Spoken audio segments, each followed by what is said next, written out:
Israel at war, the Middle East nation declaring war on what the United Nations calls a terrorist organization, Hamas.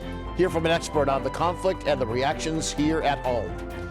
Hello and welcome to Empire State Weekly. I'm John Gray in Albany. Instability overseas having an impact right here at home in New York State as Israel declares war on Hamas in the Gaza Strip. As part of the war, at least 20 Americans have died so far, including one resident from Long Island. It's unknown if any New Yorkers are among those taken hostage in Gaza. Governor Kathy Hochul has pledged to support Israel, directing flags be flown at half-staff in remembrance of those killed in the recent attacks. The state police have also stepped up their patrols at places of worship and cultural centers simply as a safety precaution. We'll make sure that New Yorkers here in America, in our own state, are safe as well. You can count on our NYPD, our state police, our Joint Terrorism Task Force. We stand together to protect every single one of you. New York State has, I believe, the largest concentration of Jews outside of the state of Israel. Our governor has been incredibly supportive. Even our capital downtown has been lit up blue and white as a sign of solidarity. So I think our state's been tremendous. At the same time, supporters of Palestine, the area of Gaza controlled by Hamas, are also reacting. While they do not support the violent actions taken by the group, they do support the rights of Palestinians. Palestinians have been under the boot for 76 years, and successive governments and successive treaties promised but never delivered. And for someone who is under the boot, there tends to be very few options left. We are continuing to follow the reactions to the war in Israel. Joining us now, Grant Reher, a professor of political science at Syracuse University's Maxwell School. Grant, thanks for taking time to be with us today. Well, it's my pleasure. Thanks for having me on. One of the first things that struck me looking at this from a distance is, if you look at social media, TikTok, Instagram, suddenly we have these people who are political experts putting out 50-second videos trying to explain the history of the Middle East. This is much more complex than people think it is, isn't it? Well, yes, and it's a set of conflicts that go back decades, really, to the origins of the Israeli state. And so there are a lot of moving parts here, different groups involved, and so it is extremely complicated. You know, Israel is a country, and I think that this attack by Hamas reminds us of this, is a country that is literally surrounded by a number of different existential threats. And so when something like this happens, I think it reminds people of that, and I think probably changes their perspective on the region. And we'll get to the politics in a second, but I'd be remiss if I didn't hit on this one thing. There's the issue of the attacks, and there's the issue of Palestine and that struggle they've had for centuries, really decades, if you look at it in the last 40 years. They are two separate things. You can condemn the attacks, but then still have some dialogue about how they should settle the Middle East, correct? That's right. And the unfortunate thing is, I think that this war makes that longer term progress much more difficult. And so I am not a deep expert on the Middle East, but I do follow it a bit. And the consensus that I am reading is that the war is going to make future prospects of trying to resolve this something that was already extremely difficult, perhaps intractable, even more so. Let's hit on the politics now. I saw someone on the right criticize the president. He took too long to come out. But when he came out a couple of days later and made a statement, he was pretty strong on his support for Israel, correct? I think so. I think he was very clear. And I think also it spoke to the history of the United States' relationship with Israel. I think it was exactly in line with that.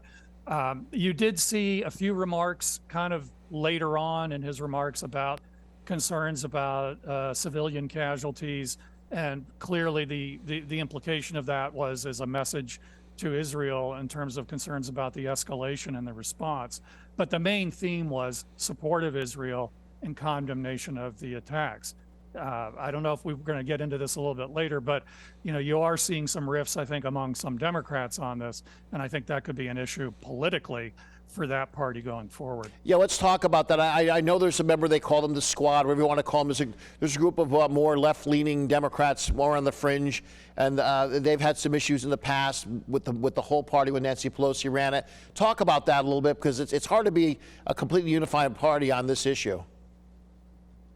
Yeah, I think this is going to be potentially a problem for the Democrats because, as you mentioned, there are those members of Congress, but more generally in the Democratic Party on its left wing, there has been increasingly in recent years more criticism of the state of Israel and some of its policies and support for Palestine and Palestinians and some of the efforts there to resist what Israel's doing. And so what I think you might see, and of course this depends on what the Republicans do, but if the Republicans are able to find a speaker, and if the first order of business of that speaker is going to be drafting congressional resolutions about this conflict, which will be the case if they're able to do that, then it's going to put, I think, some of these Democrats in a tough position. I think that the resolutions will be deliberately worded in such a way that they won't get full support of the Democrats, and they will be, obviously playing politics with this, trying to build a record there that they can use later. There's going to also be some tensions. We've already seen it, particularly in New York State, with some of the protests that we've seen and the reactions to those protests, and all of that is again, I think, potential rift for the Democrats, not just in what the Democrats are saying, but what they're not saying. And I think that's what's interesting. If you go on some of the websites of some of these members of Congress, it's what they're not saying that is more interesting.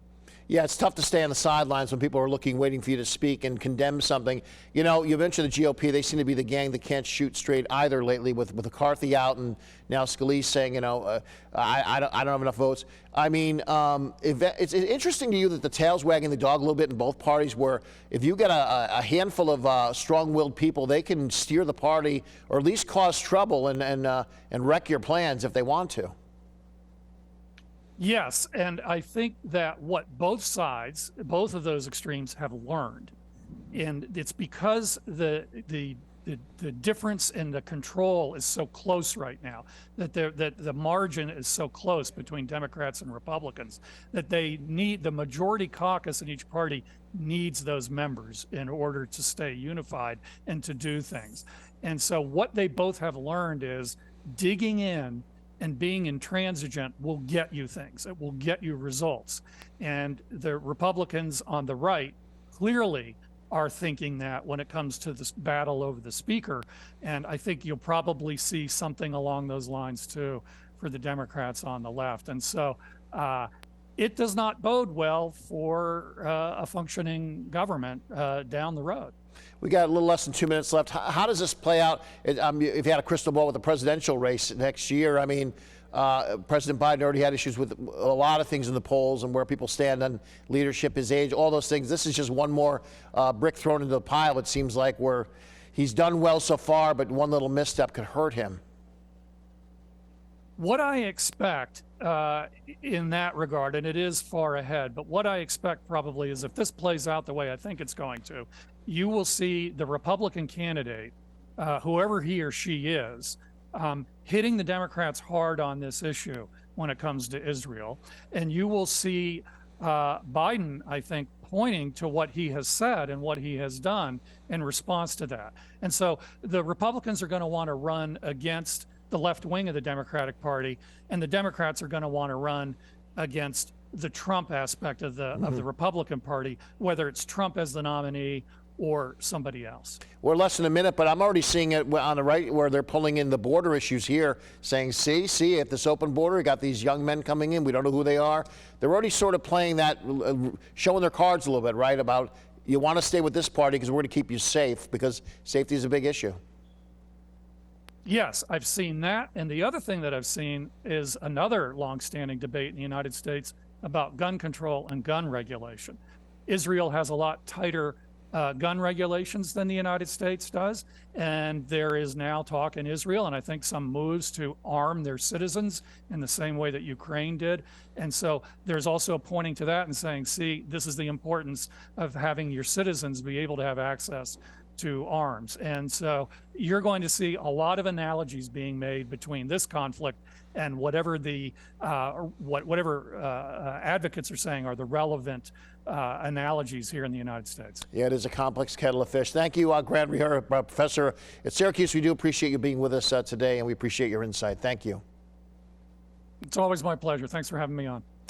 Well, moving on, New York's legal cannabis industry is expanding, and with the application window open up now, we'll talk with a cannabis expert on the steps anyone can take to get into this industry. Quick reminder, if you have a comment or story idea, please let us know about it. You can email us at news@news10.com. You can also reach out on X. We used to call it Twitter, WTEN.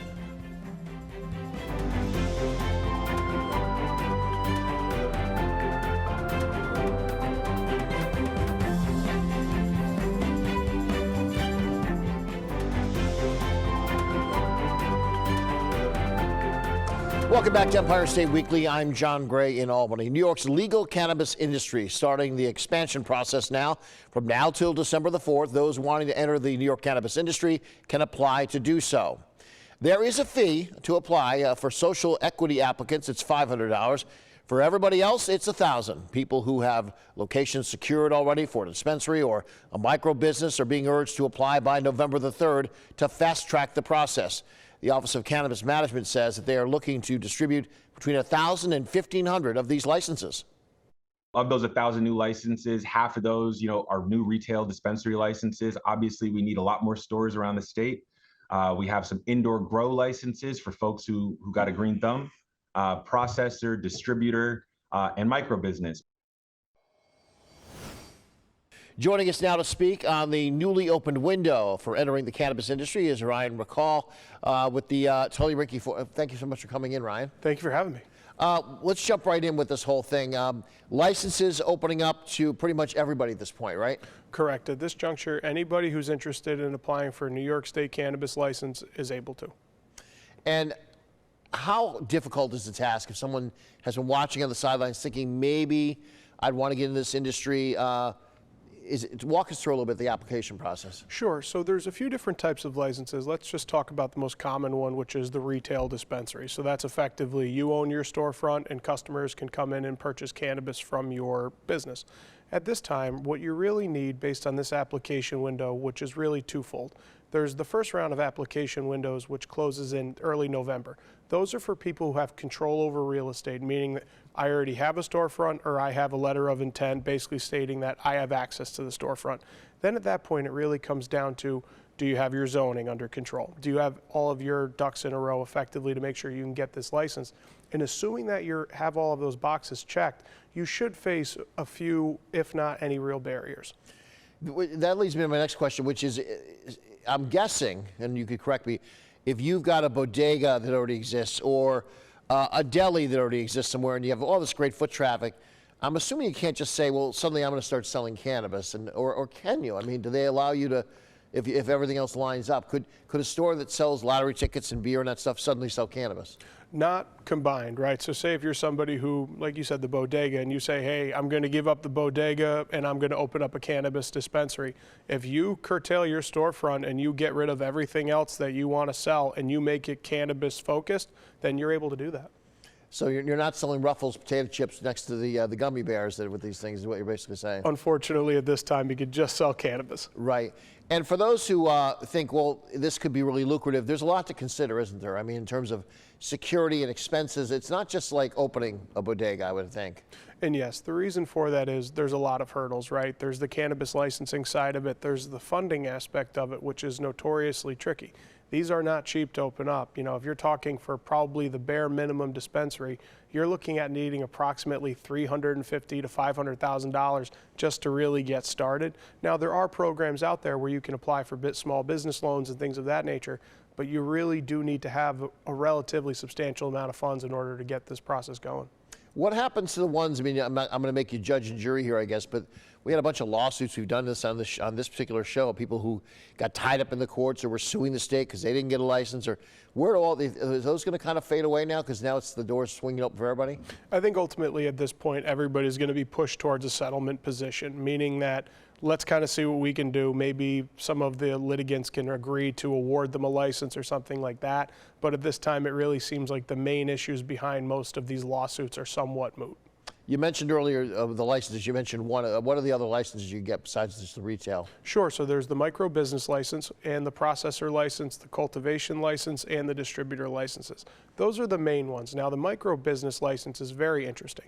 I somewhat equate it to a microbrewery, right, where you can go to somebody's brewery and you can purchase their beer and take it home with you, and it's really a small storefront. That's really what the micro business is.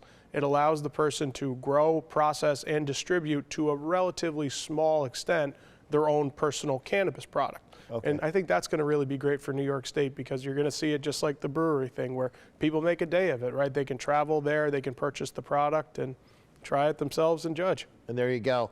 Is there limits how big you can be? And what I'm wondering is, now that it's going to be opening up, and I could see some operation that's done really well in Colorado or somewhere, who really knows what they're doing, coming in and wanting to open like a super store that everybody would want to go to, or because the only one that we have locally I've seen up close was that one in Schenectady, which is a smaller little storefront, and there's lines outside sometimes to get in. Is there anything precluding somebody from opening up something almost like a small supermarket, but that would be the big foot in the whole area that gets all the business? Or at this time, it's somewhat up in the air, and the reason I say that is New York State has really gone out of their way to prevent the big cannabis companies from California and Colorado to come here and basically take over. At this time, I think there isn't all that many precautions to stop them. However, there is certain guidelines in place for people who want to open up their own organizations depending on size, and the fees for that can be somewhat exorbitant if they're looking to do that. It looks like the state's really trying to crack down lately, and probably always, but I've noticed it more lately, on the illegal stuff that's going on. They're playing up the safety issue of it, which of course is important, because there's a lot of, with fentanyl-laced stuff, people are dying if they get the wrong batch or whatever.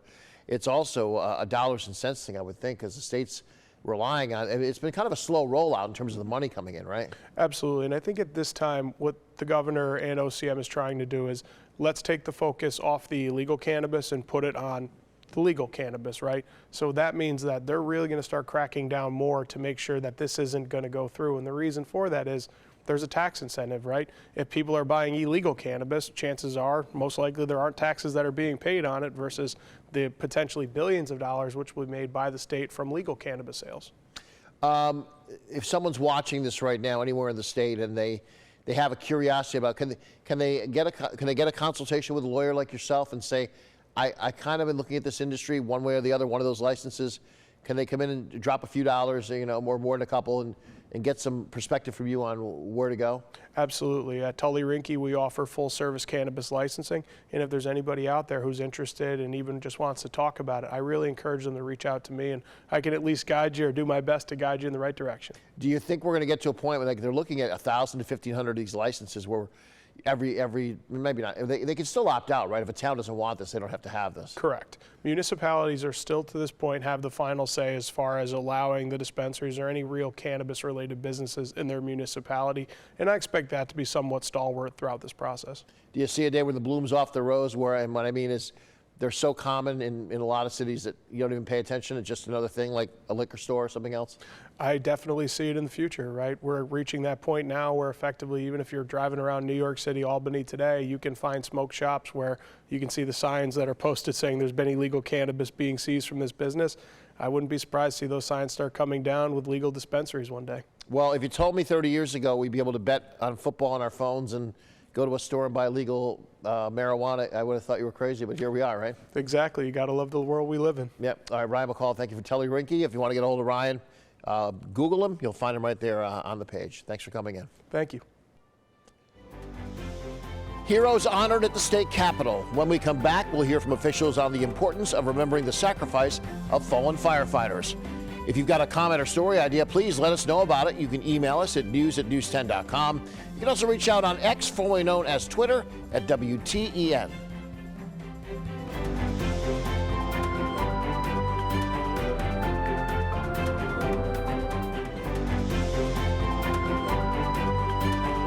Welcome back to Empire State Weekly. I'm John Gray in Albany. Firefighters from all around the state being honored for their sacrifice and service at the Capitol earlier this week. 29 names were added to the state's Fallen Firefighter Memorial Wall in Albany. Over half the firefighter deaths related to illness that they contracted as a result of their rescue and recovery efforts after the attacks on 9/11. One state fire official explaining the importance of recognizing the sacrifice of these firefighters to their surviving family. And now that their loved one is gone, we have to remember and support them. So here, it's a gathering where we can offer our sympathy, we can offer our support, and assure them that their loved ones will never be forgotten. Lawmakers renewing calls for Governor Kathy Hochul to sign a bill to change how some first responders are getting paid. The direct pay bill would require health insurance companies to reimburse all ambulance services immediately and directly, regardless of whether or not the company accepts the patient's insurance. Currently, insurance companies send the money to the patient, but it doesn't always make its way back to the ambulance company that did the job, which some say is making it difficult for them to stay afloat. In rural communities, we talked about this as well. In rural communities, we depend on these services very, very heavily as the front line of healthcare. So when these ambulance services, when EMS services go down or have to temporarily close the doors, that comes at a great loss to these communities. Insurance providers warned the bill would raise costs. The bill passed unanimously in both the Senate and the Assembly. The governor has not said yet if she's going to sign it.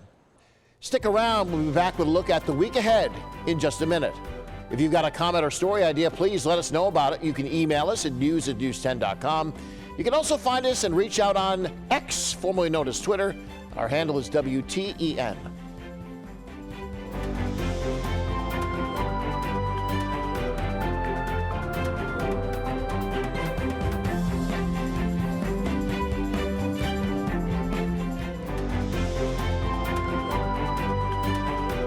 Finally, in Empire State Weekly, a ban on natural gas lines in new buildings here in New York State now facing a new legal challenge. A coalition of labor unions, gas, construction companies filing a federal lawsuit claiming this new law is going to hurt business, workers, and customers by raising costs and forcing businesses to lay people off.